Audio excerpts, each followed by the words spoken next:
School is back in session for kids around the world, and you know what that means? It's time to talk about the wild world of educational games. These are the products that tried to trick gamers into thinking they were getting a fun time, when in reality we suffered through popular characters teaching us about math and geography. One of the most notorious examples of this trend is Mario is Missing from the Software Toolworks. While there's no way I would actually recommend you play this 1990s turd, I'm here to make the argument that this weird piece of edutainment has one of the very best Mario endings of all time. Actually, it has several. Turn back now if you don't want to know what happens next, because today we're going to spoil the stories and endings for Mario is Missing on a whole bunch of systems. This is Game Over, the early years.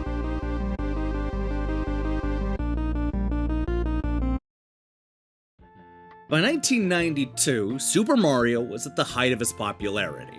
He was an instrumental figure in the launch of not only the original Nintendo Entertainment System, but also the Game Boy and Super NES, and had starred in a number of best-selling 8 and 16-bit sequels. And with that success came the opportunity for the one-time Italian plumber to expand his reach into other markets, including comic books, a big-budget Hollywood movie, and yes, educational gaming. Mario is Missing is just one of the examples of Nintendo characters trying to teach. It's also one of the few Mario games to completely ditch Mario. This is the story of what happens after Mario goes missing. And how do we know he's gone missing? Well, it's because he falls through this hole, and then falls through this snowy trap door right in front of Yoshi and Luigi. His brother springs into action and attempts to find Mario in Bowser's castle, but ends up walking through the passcode-operated remote transport and larceny system, aka portals, and gets sucked into a mysterious city where everybody sounds like a textbook. But hang on, that's not the story of all versions of Mario is Missing. In fact, the PC and Mac versions have a much more elaborate setup that involves Bowser trying to flood the Earth using hair dryers. It's here where we learn that Luigi is a little bit more timid than his brother, so Mario decides to enter Bowser's castle in Antarctica and finds himself getting scooped up by a net. Now it's up to Luigi to explore the cities, chat with the locals, read maps, and solve puzzles. And then there's the Nintendo Entertainment System version, which was developed by a completely different company, Radical Entertainment. In this opening, Mario sees the title of the game and immediately gets begged by a Koopa. Luigi rides to the rescue and gets caught up in an adventure where knowing random facts about history is the key to winning. So as you can no doubt tell by the disparity of the setups, these three games are dramatically different. They all involve Luigi answering questions and solving puzzles, but they go about it in a number of unique ways. This is an educational game, so the emphasis here is on learning. You go to a strange location, learn about it, and then solve a bunch of related puzzles. But look, this is a show about spoiling the story and the ending, and I'm not at all interested in finding the Bolshoi ballet slippers. There aren't a lot of big twists and turns in the game, apart from beating up Koopa kids and finding Yoshi. So if you don't mind, we might as well just skip to the end and see what happens to Bowser. Now, after taking pictures of Big Ben, the Arc de Triomphe, the Obelisk Monument, the Great Wall of China, and Sistine Chapel, Luigi is finally ready to take on Roy Koopa and grab his loot. This is how the Super NES version ends.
Yeah, the game may not be very good, but I'm prepared to say that this ending is a whole lot better than what we usually get in a Mario game. I mean, Super Mario World ends with these crappy fireworks, but this one concludes with Luigi straight up murdering Bowser.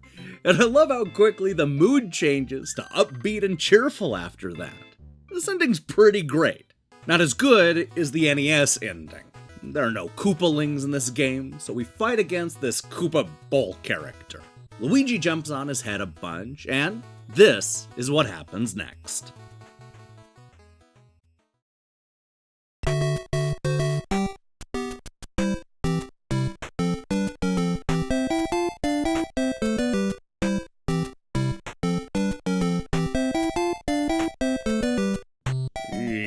There's not a whole lot to talk about here, but don't worry, I've saved the best for last. When it comes to the computer versions, the PC and Mac editions look like they have a lot in common. But what makes them interesting is that their endings are different in one hilarious way. Let's first take a look at the PC original, complete with the official ending song. I'll get into why that matters in a moment. Here is what happens next.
So, the Mac version is largely the same ending, though differs in one important way. Let's take a look at this Mario is Missing Deluxe Ending, complete with the unused voice audio that was left on the CD-ROM. Ha-ha, Bowser! I always suspected that underneath that macho shell you were just a boxer turtle. You'll never find it now. Sayonara, fly breath. No! That was the only copy, too! Whoa, that had to be the ugliest penguin I've ever seen.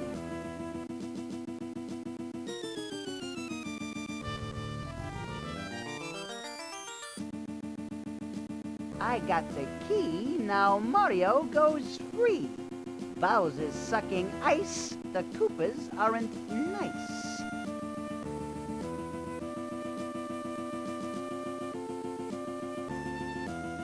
Oh, Luigi, it's a great thing you did. It's much nicer to be free. I was getting so sick of Bowser's cooking. Yes! I never thought I'd see you again. It's a happy day. A happy day. Thanks for all your hard work, Luigi. You went across the world for me, and I won't forget it. Let's go now, bro. I'm dying for a piece of good old New York pizza. Now, I don't think we can talk about these endings without at least acknowledging the terrible voice acting. We got a taste of that in the Mac ending, but there's actually quite a bit more. For example, we get a bit more build-up to the Luigi and Bowser fight. Here's King Koopa threatening the plumber right before they square off. So, Luigi, you're looking for your brother. I can easily kidnap 2 plumbers as cheaply as 1. Come here, you! And just in case you thought we were going to escape this Game Over episode without hearing what Yoshi sounds like, then get ready for this. Here is what the lovable dinosaur says to Mario after the adventure is over. Mario, we racked up tons of frequent globulator miles looking for you. The truth is, these endings are significantly better than most Mario endings. Even the worst finale of the bunch, the simplistic NES ending, is at least on par with what Nintendo was giving us at the time. And for as cheesy as the voice acting is, it's certainly no worse than what we got in the official Super Mario Bros. Movie. I guess what I'm saying is that Mario Missing did something right. Too bad it was after hours of stupid learning. Ugh, I hate it when that happens.